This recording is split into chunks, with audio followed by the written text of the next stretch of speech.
बाबा आशीर्वाद द्या. उदंड आयुष्य लाभो. अहो आता मेलो ना, आता कोणतं आयुष्य. बाबा चला, तुम्हाला गरम तेलात तळाचंय. हो यम काका, माझ्या बाबाने काही पाप नाही करेल, त्याला कायची सजा देऊ राहिले तुम्ही. अरे तो बाबानीच तर वरून दिसायला शरीफ आहे, पण आतून लय पाप करेल तो बाबानं. असं काय करेल माझ्या बाबानं? तो या बाबानं लगन वलबईला गुलाबाचं फुल देऊन प्रपोज केलं. बाबा ही अपेक्षा नव्हती मला तुमच्याकडून. अरे बाळा, कधी कधी होऊन जाते रिकामे काम. वा रे वा, म्हणजे तुम्ही केलं तर काही नाही. कॉलेजमध्ये मी एका पोरीला नुसता डोळा मारला होता, तर तुम्ही मला उलट टांगू टांगू मारलं होतं.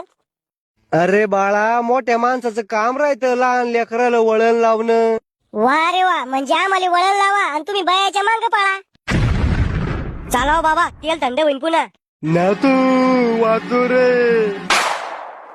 जैसे ज्याचे कर्म तैसे फळ देतो रे ईश्वर. मला वाटलं नव्हतं म्हातारा इतका आरामखोर आहे म्हणून. चला रे, तुमचा निकाल लावायचा आहे. निकाल 10वीचा का 12वीचा?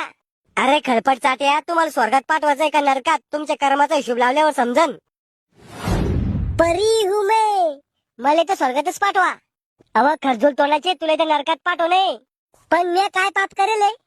तू मेकअप करून पोराला फसवेले. 4-4 पोरं चालवा जाय, पोराकडे पाहून हसा जाय आणि त्याला प्रेमात पाडा जाय. तू फिल्टर लावून फोटो काढा जाय आणि इंस्टाग्रामवर टाका जाय.